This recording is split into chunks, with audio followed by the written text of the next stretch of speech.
গ্রাম থেকে শহর, পাড়া থেকে মহল্লা, দেশ থেকে বিশ্ব, সবকিছুর চালিকায় রাজনীতি। রাজনীতির এপিট আর ওপিট নিয়ে কথা বলতে চাই, জানতে চাই এবং আপনাদেরকেও সাথে রাখতে চাই। দর্শক, আমন্ত্রণ জানাচ্ছি চ্যানেলসের নিয়মিত আয়োজন লিডারশিপের আজকের আয়োজনে। সাথে আছি নবুয়ত রহমান। পরিবেশিত হচ্ছে team star technology, premium holdings limited এবং ইনটেক প্রপার্টিস লিমিটেডের সৌজন্যে। দর্শক, সকল জল্পনা কল্পনার অবসান ঘটিয়ে ত্রয়োদশ জাতীয় সংসদ নির্বাচনের তফসিল ঘোষণা করা হলো। কেমন হলো তফসিল এবং আগামী জাতীয় সংসদ নির্বাচন কেমন হবে, সবকিছু বিষয় নিয়ে কথা বলতে চাই, জানতে চাই এবং আপনাদেরকেও সাথে রাখতে চাই। অত্যন্ত চমৎকার দুজন অতিথি আমাদের এই স্টুডিওতে যুক্ত আছেন। প্রথমে আমি বাম দিক থেকে পরিচয় করিয়ে দিতে চাই আব্দুল কাদের, মহাসচিব, বাংলাদেশ পিপলস পার্টি। এরপর আমার ডান দিকে রয়েছেন আতিকুর রহমান রাজা, কেন্দ্রীয় সভাপতি, বাংলাদেশ বেকার মুক্তি পরিষদ। আপনাদের দুজনকেই স্বাগত জানাচ্ছে আমাদের আজকের এই আয়োজনে। অসংখ্য ধন্যবাদ। আব্দুল কাদের ভাই, আপনাকে দিয়ে শুরু করতে চাই। সকল জল্পনা কল্পনার অবসান ঘটিয়ে ত্রয়োদশ জাতীয় সংসদ নির্বাচনের তফসিল ঘোষণা করা হলো। আগামী 12 তারিখ অর্থাৎ ফেব্রুয়ারির 12 তারিখে জাতীয় নির্বাচন এবং গণভোট অনুষ্ঠিত হবে।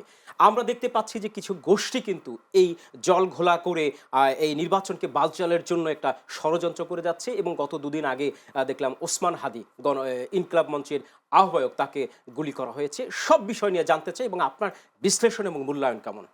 আপনাকে অসংখ্য ধন্যবাদ এবং চ্যানেল এসের মাধ্যমে দেশ এবং বিদেশের যারা দর্শক আছেন চ্যানেল এসে তাদের প্রত্যেকে জানাচ্ছি বিজয় দিবসের শুভেচ্ছা। এবং আমি একই সাথে মহান মুক্তিযুদ্ধে 1971 সালের মুক্তিযুদ্ধে যারা শহীদ হয়েছেন, 30 লাখ শহীদ হয়েছেন, তাদের প্রত্যেকে আত্মা মাগফিরাত কামনা করছি। আমি একই সাথে আপনার ওসমান হাদি, যিনি কিনা আমাদের ছোট ভাই, একসাথে আমরা রাজনীতি করেছি, রাজপথে ছিলাম, আন্দোলন সংগ্রামে ছিলাম এবং গণ অভ্যুত্থানে তার একটা ভূমিকা ছিল। সেই ওসমান হাদিকে গুলি করা হয়েছে, এর তীব্র নিন্দা জ্ঞাপন করছি আমরা। এবং দ্রুততম সময়ের মধ্যে আমরা স্বরাষ্ট্র উপদেষ্টা যিনি আছেন তাকে আমরা বলবো যে আপনি তো কখনোই আসলে যোগ্য একজন উপদেষ্টা ছিলেন না। আমরা বারংবার বলে এসেছিলাম, এর আগেও বলে এসেছিলাম যে গণঅভ্যুত্থানে যে থানায় লুট করা অস্ত্র, যেগুলো লুট করা হয়েছিল, সেই অস্ত্র উদ্ধারের জন্য কিন্তু আমরা বারবার বলেছি সরকারের কাছে এবং স্বরাষ্ট্র উপদেষ্টার কাছে যে আপনারা এই অস্ত্রগুলো উদ্ধার করেন। আমরা দেখেছি যে কয়েকদিন আগেই এই উপদেষ্টা তিনি সাংবাদিকদের প্রশ্নের জবাবে তিনি বলছিলেন যে আমরা আসলে থানায় যে লুট করা অস্ত্র সেটি উদ্ধার করতে পারছি না বা পারবো না। গত পরশুদিন আপনি দেখেছেন যে সাংবাদিকরা তাকে প্রশ্ন করছিলেন একটা বিষয় নিয়ে, এই নির্বাচন কেন্দ্রিক এবং সন্ত্রাসের অ্যাক্টিভিটিসের কেন্দ্রিক। তিনি সঙ্গে সঙ্গে বলে বসলেন যে মাংসের মধ্যে আলু বেশি দেওয়া হয়েছে কিনা বা পেঁয়াজের দাম বেড়ে গেছে 150 টাকা। মানে এই যে অবাস্তব কথাবার্তা যেগুলো ওনার তরফ থেকে আসে, ওনার মন্ত্রণালয় হচ্ছে স্বরাষ্ট্র মন্ত্রণালয়, যেখানে কিনা ব্যাপকভাবে তিনি দেখবেন দেশের আইন শৃঙ্খলা পরিস্থিতি কিভাবে উন্নয়ন ঘটানো যায়।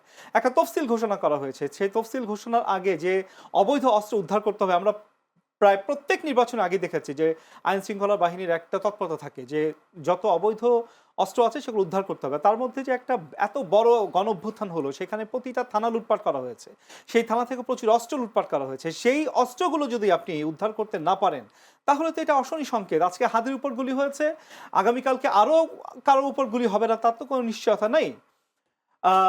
এবং এই ঘটনা আসলে যদি ঘটতে থাকে তাহলে নির্বাচন হবে কিনা সেই বিষয় নিয়ে আসলে শঙ্কা থাকছে। ধন্যবাদ আপনাকে।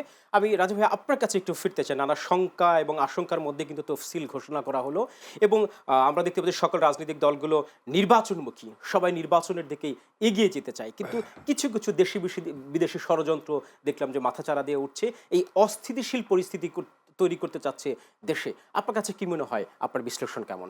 জি, অসংখ্য ধন্যবাদ। সর্বপ্রথম বাংলাদেশ বেকার মুক্তি পরিষদের পক্ষ থেকে চ্যানেল এসের পরিবারকে ধন্যবাদ জানাচ্ছি। সেই সাথে দেশ এবং বিদেশ থেকে যারা দেখছেন সবাইকে আসসালামু আলাইকুম এবং আদাব। আজ বাংলাদেশের গণ অভ্যুত্থান পরবর্তী অন্তর্বর্তীকালীন সরকার 16 মাস এদেশকে পরিচালনা করে যাচ্ছে।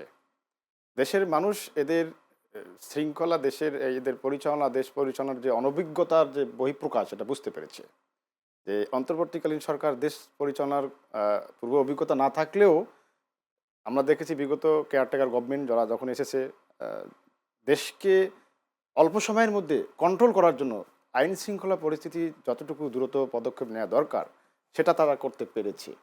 দেশের সাধারণ জনগণ বলতে বাধ্য হয়েছে যে সরকার ঠিক আছে, কিন্তু অন্তর্বর্তীকালীন সরকার 24 জুলাইয়ে বিপ্লবে রক্তের বিনিময়ে অর্জিত এই সরকার জনগণের মনের যে ইচ্ছা আকাঙ্ক্ষা এটা পূরণ করতে সম্পূর্ণ ব্যর্থ হয়েছে। সেই সাথে আপনার দেখবেন আইন শৃঙ্খলা পরিস্থিতি সম্পূর্ণ ব্যর্থ, তার মানে সরকার পুরোপুরি ব্যর্থ।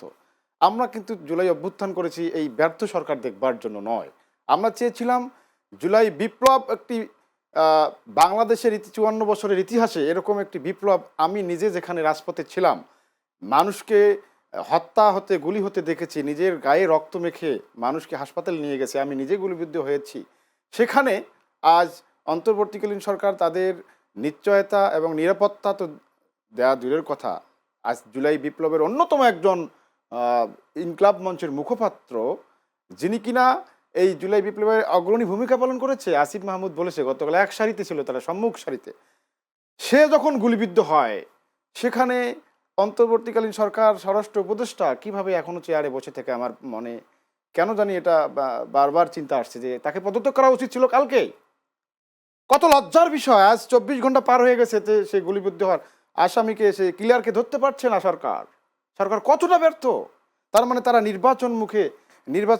নির্বাচনের কথা বলছে, আবার একই দিনে গণভোট করবে।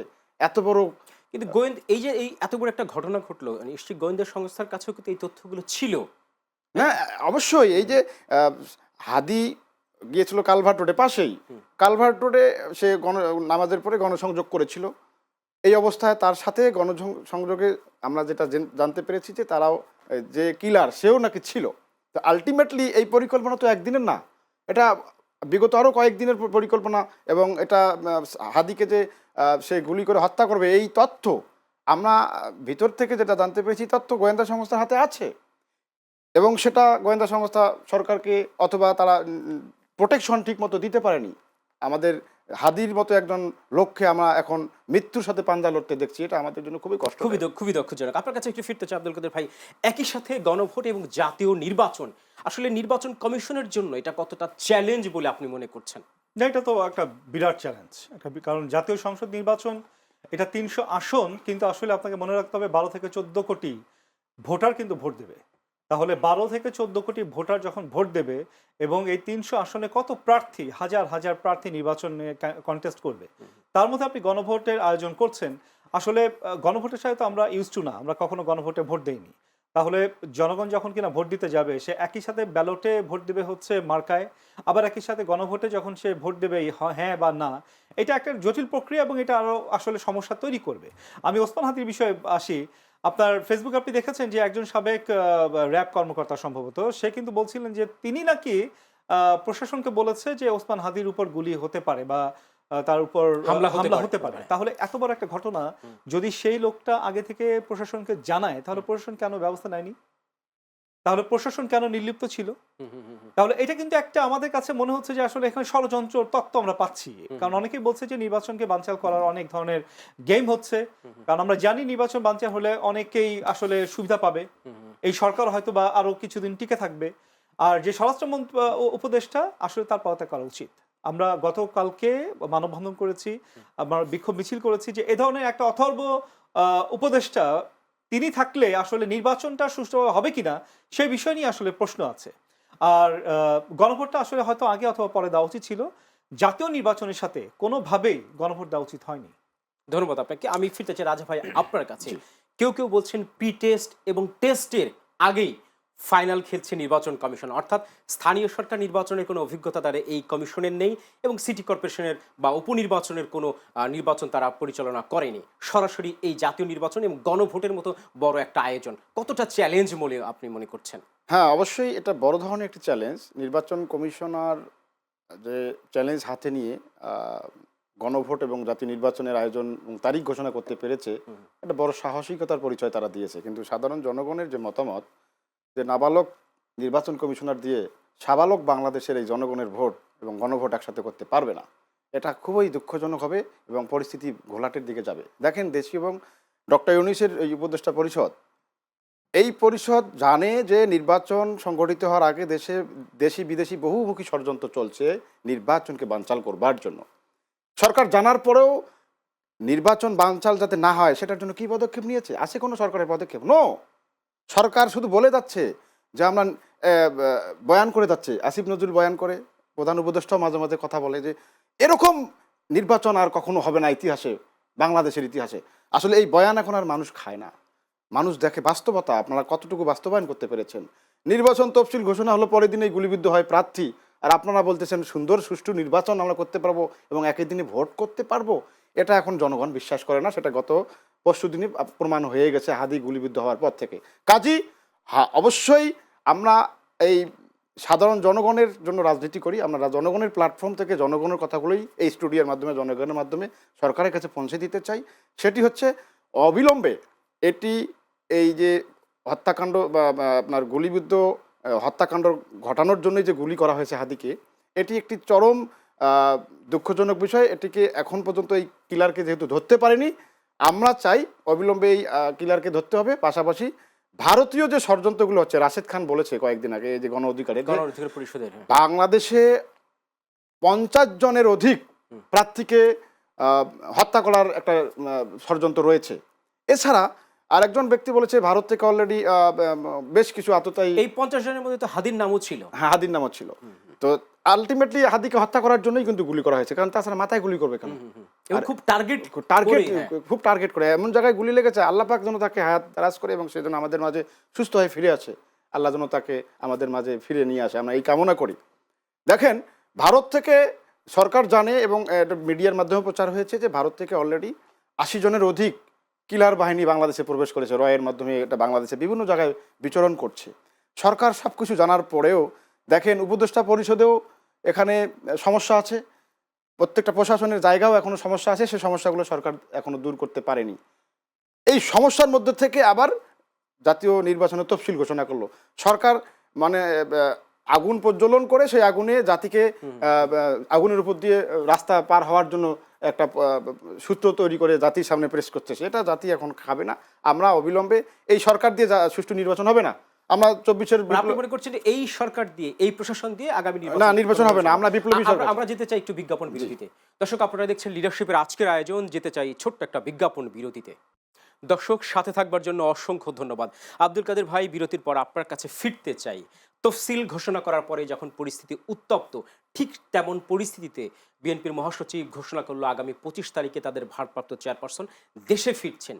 এই যে একটা উত্তপ্ত পরিস্থিতি, তিনি দেশে ফিরছেন এবং এর আগেও বলা হয়েছে তিনি এই মাসে আসবেন, ওই মাসে আসবেন, ঠিক ঈদের পরে আন্দোলনের মতো অবস্থা। এখন আসলে কতটা ভরসা করতে পারছেন যে বিএনপির ভারপ্রাপ্ত চেয়ারম্যান 25 তারিখে আসছে কিনা? না, আমরা তো চাই যে তিনি বাংলাদেশে ফিরুক, কারণ আসলে তার নেতৃত্বেই কিন্তু যে যুগপৎ আন্দোলন হয়েছে, আপনি জানেন 2022 সাল থেকে বাংলাদেশ পিপলস পার্টিও সেই যুগপৎ আন্দোলনে ছিল এবং ওনার সাথে বেশ কয়েকবারই আমাদের ভার্চুয়ালি বৈঠক হয়েছে, তিনি নেতৃত্ব দিয়েছেন। কিন্তু আসলে সমস্যা হচ্ছে যে গত 2024-এ 5 আগস্টের পরে প্রতি মাসেই আসলে ওনার আসার কথা শুনছি। আসলে জাতি হতাশ। উনি আসলে বাংলাদেশে ঠিক যখন ল্যান্ড করবে তখনই আমরা বুঝতে পারবো যে তিনি এসেছেন। তবে বাংলাদেশে যে এখন ক্রান্তিকাল চলছে, উনি যদি বাংলাদেশে আসেন, তার নেতৃত্বে হয়তো বাংলাদেশ আরও ভালো কিছু আশা করবে। আগামী যে নির্বাচন, সেই নির্বাচনটা অনেক বেশি ফলপ্রসূ হবে, জমজমাট হবে, আমরা সেটা চাই। তবে এমন যেন না হয়, যেটা আপনি বলছেন যে আসলে প্রতি মাসেই তো না আসার কথা, এমনটি যেন না হয়, জাতিকে যেন আর কখনো, মানে জাতিকে যেন আরেকবার হতাশ হতে না হয়, সেটি আসলে দেখার বিষয়। ধন্যবাদ আপনাকে। রাজা ভাই, আপনার কাছে ফিরতে চাই যে বর্তমান সময়ে সবচেয়ে বড় দল বিএনপির ভারপ্রাপ্ত চেয়ারপারসন ফিরছে বা নির্বাচনের আগে যদি আসে এবং সে যদি না আসে নির্বাচনের পরে আসে, তাহলে দলের জন্য কতটা চ্যালেঞ্জ হবে আপনি কি মনে করছেন? অসংখ্য ধন্যবাদ। এই সময়ের মধ্যে এই প্রশ্নটা খুবই গুরুত্বপূর্ণ। কেন গুরুত্বপূর্ণ আমি বলি। জাতীয়তাবাদী দল বিএনপি এখন পর্যন্ত এদের এই দলের বড় বড় মাপের নেতারা বলে যে আমাদের মতো বৃহৎ দল বাংলাদেশে দ্বিতীয় আর একটাও নেই। আমরাও সেটা কিছুটা অনুভব করি, হ্যাঁ আপনাদের মতো বড় দল হয়তো বা বাংলাদেশে আর নেই, কিন্তু এত বড় দলের একদম বড় মাপের নেতা এখন পর্যন্ত আপনারা দেশে নিয়ে আসতে পারতেছেন না। আপনারা কত বড় মাপের জনগণ বুঝে গেছে। কথা হচ্ছে, হাদি গুলিবিদ্ধ হওয়ার সাথে সাথে এই ঘোষণাটা আসতে হলো কোনো বিএনপি থেকে? এই ঘোষণাটা তো হাদি গুলিবিদ্ধ হওয়ার আগের দিনও আসতে পারত। হাদি সাহেব গুলিবিদ্ধ হয়েছে, এর একটা ধাক্কা ওই 8 আসনের বিএনপির প্রার্থী আব্বাসের কাছে চলে যাচ্ছে। আমরা দেখেছি মিডিয়াতে আব্বাস সাহেব হাসপাতালে হাদি সাহেবকে দেখতে গিয়েছে ঢাকা মেডিকেল কলেজে। ওখানে হাদির সমর্থকরা আব্বাসকে ভুয়া ভুয়া বলে স্লোগান আমরা দেখেছি, জাতি দেখেছে, এটা আমার কথা না। তো আলটিমেটলি এই ভুয়া শব্দটাকে আব্বাস সাহেবের উপরে এই যাতে ধাক্কা না আসে, প্রোটেকশনের জন্য কি ঘোষণা দেওয়া হলো বিএনপি থেকে যে 25 ডিসেম্বর বিএনপির ভাইস চেয়ারম্যান তারেক জি আসতেছে বাংলাদেশে? এটার কারণে নাকি? এখন জনগণ কিন্তু অনেক চালাক, কারণ প্রত্যেকটি মানুষের হাতে এখন ডিজিটাল ফোন, স্মার্টফোন, তারা কিন্তু এখন অনেক স্মার্ট। একটা গ্রামের মূর্খ মানুষও অনেক স্মার্ট, আমাদের থেকেও ভালো স্মার্ট, ভালো কথা বলতে পারে তারা। তা আলটিমেটলি এই যে সময়ের মধ্যে একটা সময় কিন্তু খুব গুরুত্বপূর্ণ। হাদি গুলিবিদ্ধ হলো, এর পরেই মির্জা ফখরুল ইসলাম আলমগীর ঘোষণা দিল যে আসতেছে। ওরা দেখছে বিএনপির উপর একটা বিশাল আক্রমণ। অলরেডি জামাতের কিছু নেতৃবৃন্দরা কিন্তু বলে ফেলছে যে এটার পিছনে বিএনপির হাত থাকতে পারে কিনা, এরকম একটা আভাস আমরা কিন্তু পেয়েছি, ঠিক কিনা? আমরা কিন্তু পেয়েছি, ঠিক আছে। এই ধাক্কাটাকে তারা প্রোটেকশন দেওয়ার জন্য এটা বলতে পারে, আমার মনে হচ্ছে তাই। এখন যদি এটা সত্যি হয়ে থাকে, তাহলে জাতি, জনগণ, দেশের জনগণ বিএনপির কথা সামনে আর কোনোদিন বিশ্বাস করবে না। আর এটাই যদি হয়, তাহলে আগামী নির্বাচন তাদের কি অবস্থা হবে? 5ই আগস্টের পরেতে প্রতি মাসে আমরা দেখছি তাদের ঘোষণা হচ্ছে যে এই মাসে না আগামী আগামী মাসে আসবে। জি, আসবে। সালাউদ্দিন ভাই তো কয়েকদিন আগে বললো যে লন্ডন গেল, যে আসতেছে, এই যে আসতেছে। না আসতে পারে সেটা বলবেন যে এখনই আসবে না, একবারে বলবে। মানুষকে বারবার বলার দরকার কি? তখন মানুষ আপনাদের ভিতরের যে কথাগুলো যে মিথ্যা আসতেছে এটা বুঝতে পারে। অতএব এগুলা থেকে বিএনপির সিনিয়র নেতৃবৃন্দদেরকে বিরত থাকতে হবে। একটা এত বড় দল, স্বাধীনতার ঘোষক মেজর জিয়াউর রহমানের এই হাতে গড়া দল, এই দলটাকে নিয়ে আপনারা বিএনপির যারা আছেন সিনিয়র নেতৃবৃন্দ এরকম মিথ্যা কথা বলে জাতির কাছে দোলাচলার খেলা খেলবেন না। ধন্যবাদ আপনাকে। আমি আব্দুল কাদের ভাই আপনার কাছে ফিরতে চাই।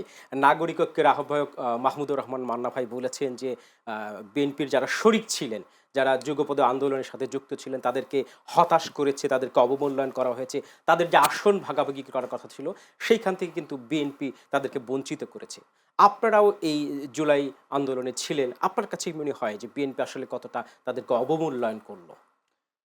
না, এটা বলতে তো আসলে দ্বিধা নাই যে বিএনপি যুগপৎ আন্দোলন যারা করেছে সেই 2022 সাল থেকে, তখন থেকেই কিন্তু তারেক রহমান, যিনি কিনা বিএনপির ভারপ্রাপ্ত চেয়ারম্যান, তিনি বলেছিলেন যে আমরা একসাথে আন্দোলন সংগ্রাম করছি এবং ফ্যাসিবাদ বিদায় নেওয়ার পরে আমরা যে সরকার গঠন করব সেটি জাতীয় সরকার হবে এবং নির্বাচনেও আমরা সর্বোচ্চ গুরুত্ব দিব হচ্ছে যুগপৎ আন্দোলনে যেসব নেতৃবৃন্দ মাঠে আছেন এবং সেখানে যদি তাদের স্থায়ী কমিটির সদস্যও থাকেন, তারপরেও তারা যুগপৎ আন্দোলনে যারা নেতৃত্ব দিয়েছেন তাদেরকে তারা গুরুত্ব দিবেন। কিন্তু আসলে দুঃখজনক যে বিএনপি ধরেন এর আগে যুগপৎ আন্দোলন যখন চলেছে তখন প্রতি সপ্তাহে আমাদের সাথে বসেছে, প্রতি মাসেই আমাদের সাথে বসেছে এবং লন্ডন থেকে তারেক রহমান ভার্চুয়ালি বৈঠক করেছেন। কিন্তু 5 আগস্টের পরে তারা আসলে হয়তো মনে করছেন যে তারা রাষ্ট্র ক্ষমতায় চলে গেছেন, যার কারণে যুগপৎ আন্দোলন যারা করেছে বা যারা কিনা এই এত বড় গণঅভ্যুত্থানের শরিক, তাদেরকে তারা মূল্যায়ন করছে না। আমি তো বলবো যে বিএনপি বিশ্বাসঘাতকতা করেছে, বিএনপি জনগণের সাথে বিশ্বাসঘাতকতা করেছে, যুগপৎ আন্দোলনে যারা ছিল তাদের সাথে বিশ্বাসঘাতকতা করেছে এবং এই যে বিশ্বাসঘাতকতা করলো বিএনপি, এর ফলাফল কিন্তু খুব একটা ভালো হবে না।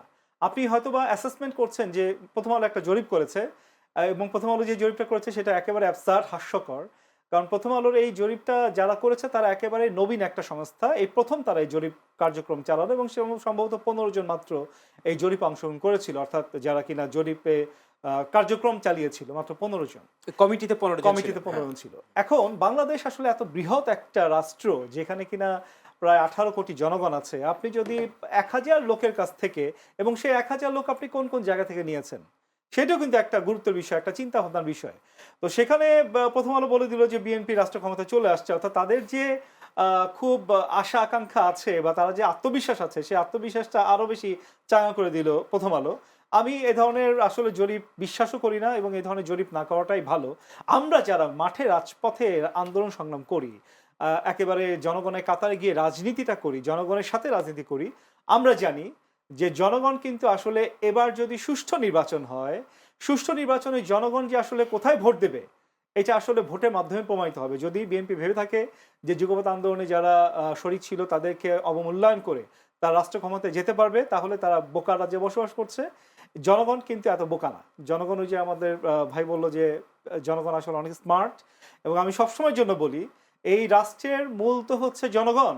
এখন সেই কিন্তু অ্যানালগ টাইমটা নাই, এখন ডিজিটাল টাইম, এখন জনগণ সবকিছু জানে। আমি আপনি যেই সব কথাবার্তা বলছি এই সেম কথাবার্তা জনগণও কিন্তু এখন বলছে। তারা কিন্তু এখন বহির্বিশ্বে কি রাজনীতি সেই রাজনীতি সম্পর্কে তারা চর্চা করে। অতএব আপনি জনগণকে বোকা বানাবেন সেই সুযোগটা নাই। আগামী নির্বাচনটা খুব ক্রুশাল হবে, ক্রিটিক্যাল হবে এবং জনগণ ভোটের মাধ্যমে, ব্যালটের মাধ্যমে বুঝিয়ে দেবে যে কার কতটুকু অবদান ছিল, কে বিশ্বাস যোগ্যতা অর্জন করতে ব্যর্থ হয়েছে। ধন্যবাদ আপনাকে। রাজা ভাই, আপনার কাছে ফিরতে চাই। জি। দেশের পরিস্থিতি অস্থিতিশীল করতে কিন্তু বিগত সরকারের আওয়ামী লীগের কিছু নেতাকর্মীরা কিন্তু ভিডিও বার্তা পাঠাচ্ছে ভারত থেকে।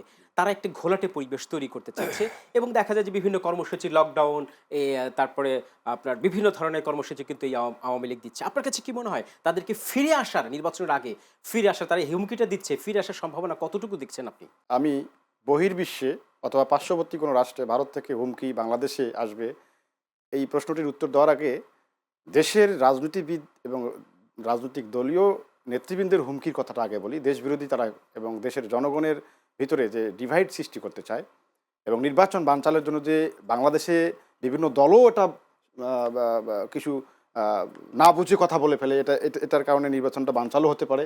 এই ধরনের কথাগুলো আমি আগে বলতে এসে, সেটা হচ্ছে ওসমান হাদি যেদিন গুলিবিদ্ধ হলো, তদন্ত হলো না, কি আপনার কে কে গুলি করেছে সেটা আইডেন্টিফাই করতে পারেনি। তার আগেই ঢাকা বিশ্ববিদ্যালয়ের ভিপি কি সাদিক কায়েম বলে ফেললো গণ অভ্যুত্থানের আবার একটা প্রস্তুতি নিতে হবে এবং ডাইরেক্ট বলে ফেলছে যে এটার পিছনে আপনার বিএনপির হাত থাকতে পারে, এরকম একটা শব্দ এসেছে এবং সরাসরি জামাতের বেশ কিছু নেতৃবৃন্দরা এটা বলেছে। আমরা দেখেন, আমি আমার দলের জনগণের জন্য আমার দলের প্ল্যাটফর্ম থেকে কাজ করি, বাংলাদেশ বেকার মুক্তি পরিষদ। আমি বিএনপিরও তেল মাখা কথা বলবো না, জামাতের পক্ষ তেল মাখা আমি কথা বলা পছন্দ করি না। সাদিক কায়েমের মতো একটা লোক ঢাকা বিশ্ববিদ্যালয়ের একজন ভিপি পদে থেকে, তুমি আমাদের অবশ্যই জুনিয়র হবে, তুমি করে বলি, একটা গুলি হলো হাদি, তুমি সাথে সাথে কিভাবে বলতে পারো যে এটা অমুক করতে পারো, অমুক দল থেকে করতে পারো, তদন্ত ছাড়া?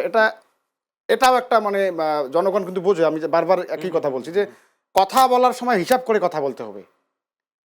তুমি একটা নবাগত ভিপি হয়েছো, তোমার কথা মানুষ শোনে, দেখতে চায় যে তোমার ভিতরে মেধা আছে, দায়িত্বশীল থেকে কথা বলো। হুট করে বলতে পারো না, বিএনপিকে দোষ দিতে পারো না। এবং জামাতকে আমি বলবো, আপনি গুলি করেছে কে বিএনপি, এটা আপনি সাথে সাথে বলতে পারেন না, আপনি গুলি খাওয়ার পরেই বলতে পারেন না, তদন্ত হবে। এখন দেখা গেলো আজকে তদন্ত রাতে আমরা খবর পেয়েছি যে ফয়সাল যে ছেলেটা গুলি করেছে ক্লিয়ার, সে হচ্ছে আওয়ামী লীগের একজন ছাত্রলীগের পদধারী এবং নানক আর হচ্ছে কামালের সহযোগী। এটা এখন প্রমাণ হয়ে গেল, এখন আবার জামাত কথা বলতেছে না। তাহলে এই কথাগুলো কেন? আনফর্চুনেটলি এ ধরনের কথা আসাটাও কিন্তু নির্বাচন বানচালে একটা দেশের মধ্যে ঘোলাটে পরিবেশ তৈরি হয়, ঠিক কিনা? তো আমরা চাচ্ছি এই যে যুগপৎ আন্দোলনে এবং ফ্যাসিস্ট বিরোধী আন্দোলনে, জুলাই বিপ্লবে জামাত অনেক ভূমিকা রেখেছে এবং জামাতের অনেক অবদান আছে, ছাত্র শিবিরের অনেক অবদান আছে, বিএনপিরও অনেক অবদান আছে।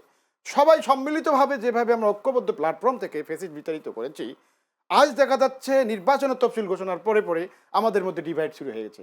বহির্বিশ্বের হুমকি তো তখনই এই দেশে কার্যকর হবে যখন আমাদের ভিতরের ইন্টারনাল ঐক্যবদ্ধতা নষ্ট হয়ে যাবে। আমাদের ঐক্যবদ্ধতা নষ্ট হওয়ার জন্যই ভারত বসে আছে যে এদের ঐক্যটা নষ্ট হোক, তখন ওদের হুমকিটা বাস্তবায়ন হবে। তা আমরা যদি ঐক্যবদ্ধ থাকি, জামাত, বিএনপি, 24-এর গণ অভ্যুত্থানের যারা অংশীদার, সবাই আমরা যদি ঐক্যবদ্ধ থেকে যার যার প্ল্যাটফর্ম থেকে রাজনীতি করি না, কিন্তু ঐক্যবদ্ধ দেশের জন্য হতে পারি তো আমরা একটা জায়গায়, তো দেশের স্বাধীনতা রক্ষার জন্য, দেশের মানুষের জানমাল রক্ষার জন্য এই জায়গা থেকে আমরা ঐক্যবদ্ধ থাকি না, তাহলে তো ভারত কেন, এরকম আরো বড় রাষ্ট্র থেকে আসলে আমরা কিছু করতে পারবো না। ধন্যবাদ আপনাকে। কাদের ভাই, একদম শেষ পর্যায়ে চলে এসেছে, আপনার কাছে কি মনে হয় এই ঐক্য ধরে রাখতে পারছি না কেন আমরা? ঐক্য ধরতে পারছি না তো যে ক্ষমতার লোভ। এখন তো হচ্ছে ক্ষমতায় আমি যেতে হবে, আমাকে যেতে হবে, সেটা যেভাবেই হোক ক্ষমতায় যেতে হবে। এখন ক্ষমতায় যেতে হলে আসলে ঐক্য থাকে কিভাবে? প্রত্যেকটা দলই তো তার আদর্শ নিয়ে রাজনীতি করে। কেউ স্বাধীনতা ঘোষক মেজর জিয়াউর রহমানের আদর্শ নিয়ে রাজনীতি করে, কেউ জামাতের আদর্শ নিয়ে রাজনীতি করে, কেউ আবার এদের আশেপাশে রাজনীতি করে। সো যখন কিনা আসলে আপনি ক্ষমতার প্রশ্ন চলে আসবে, তখন আসলে ঐক্যবদ্ধ থাকা যাবে না, এটাই হচ্ছে বাস্তবতা। তবে আমাদের প্রত্যেককে আসলে অনেক বেশি সহনশীল থাকতে হবে। অর্থাৎ রাজনীতি তো আমরা করি জনগণের জন্য, সেই জনগণের ক্ষতি করে, দেশের ক্ষতি করে রাজনীতিটা করলে আসলে আলটিমেটলি কিন্তু দেশটা ক্ষতিগ্রস্ত হয়, জনগণ ক্ষতিগ্রস্ত হয়। আজকে দেশের যে সার্বিক পরিস্থিতি গত 15 মাস এই সরকার ঘটিয়েছে, যেটা কিনা অনাকাঙ্ক্ষিত ডক্টর মোহাম্মদ ইউনূস, তিনি একজন নোবেল লরিয়েট, তার মতো একজন ব্যক্তির কাছ থেকে আমরা যা আশা করিনি তার চাইতে অনেক খারাপ পরিস্থিতি বাংলাদেশে বিরাজমান করছে। আপনি দেখেন আজকে গতকালকে মানব জমিন একটা রিপোর্ট করেছে, যেখানে কিনা তিনি বলছেন যে গত 11 মাসে, জানুয়ারি থেকে আজ পর্যন্ত, গত 11 মাসে 3509 জনকে হত্যা করা হয়েছে। সো এই যে রিপোর্ট যেগুলো আসছে সেগুলো তো আসলে আমাদেরকে আরো বার্তা দেয়, যেটা আমরা বারবার বলে আসছি যে থানা থেকে যে লুট করা অস্ত্র এখনো সময় আছে, যদি এখনো পর্যন্ত সেনাবাহিনী, র্যাব এবং অন্যান্য আইন শৃঙ্খলা রক্ষাকারী বাহিনী তারা যদি যৌথভাবে এখন যদি সাহস সতর্ক অভিযান না হয় চালায়, তাহলে কিন্তু আগামী নির্বাচন কিন্তু আসলে প্রশ্নের মুখে পড়বে। আগামী নির্বাচন হ্যাঁ অবশ্যই অবশ্যই আগামী নির্বাচন তো প্রশ্নের মুখে পড়ে যাচ্ছে। ওসমান হাদিকে গুলি করার মাধ্যমেই কিন্তু একটা প্রশ্নবিদ্ধের মধ্যে চলে যাচ্ছি আমরা। তো এই ধরনের অনাকাঙ্ক্ষিত ঘটনা যেন না ঘটে, বাংলাদেশ যেন তার যে গণতন্ত্র, সেই গণতন্ত্রের যে যুদ্ধ, সেই যুদ্ধে তারা বিজয়ী হয়। আমরা যারা দীর্ঘ লড়াই সংগ্রাম করেছি, আমরা যেন জনগণের ভোটে আহ, বিজয়ী হয়ে সংসদ যেতে পারি, জনগণের জন্য কাজ করতে পারি। সবাইকে ধন্যবাদ। আব্দুল কাদের এবং আতিকুর রহমান রাজা, আপনাদের দুজনকে অসংখ্য ধন্যবাদ জানাচ্ছি এই আয়োজনে আসবার জন্য। অসংখ্য ধন্যবাদ। দর্শক, আপনাদেরকেও ধন্যবাদ জানাচ্ছি আমাদের সাথে যুক্ত থাকবার জন্য। আগামী নির্বাচন একটি সুষ্ঠু নির্বাচন হবে, জাতি উন্মুখ হয়ে আছে সেই প্রত্যাশা নিয়ে আজকের আয়োজন শেষ করছি। সবাইকে অসংখ্য ধন্যবাদ।